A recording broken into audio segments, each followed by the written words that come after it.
This is Dabu7. An update to the situation here between China and the United States, or should we say between Trump and Xi Jinping. We have Trump now saying that so much for China working with us to try to fix the situation with North Korea.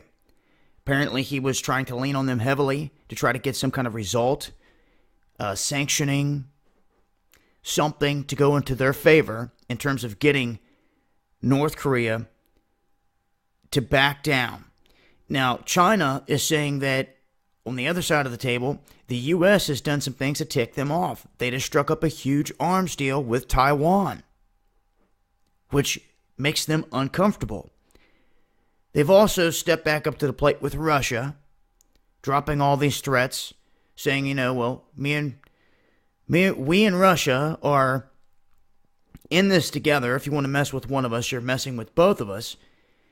And what they've done together is try to call for a stop to any of the aggressive stuff going on around the peninsula.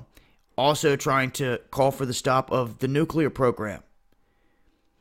Although when they state that, they say that North Korea has a right to defend itself and shouldn't just get bullied. Now,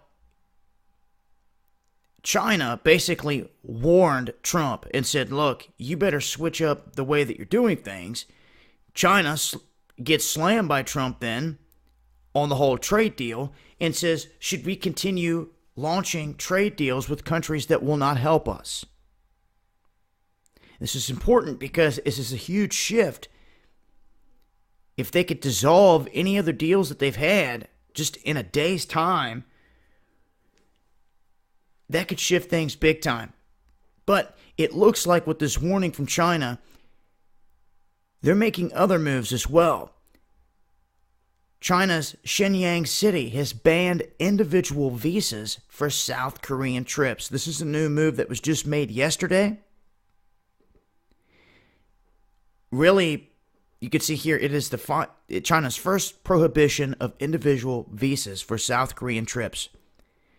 Now, this is interesting because they may think something's going on. And, of course, they say in the end here, this has everything to do with the THAAD system that is set up there. China wants out of there. But all of a sudden, they're stopping people from traveling to South Korea from these areas. Another interesting thing to make note of. But there's a lot more information here at these links. I will leave them in the description box below, and I will continue to update with more info as I come across it.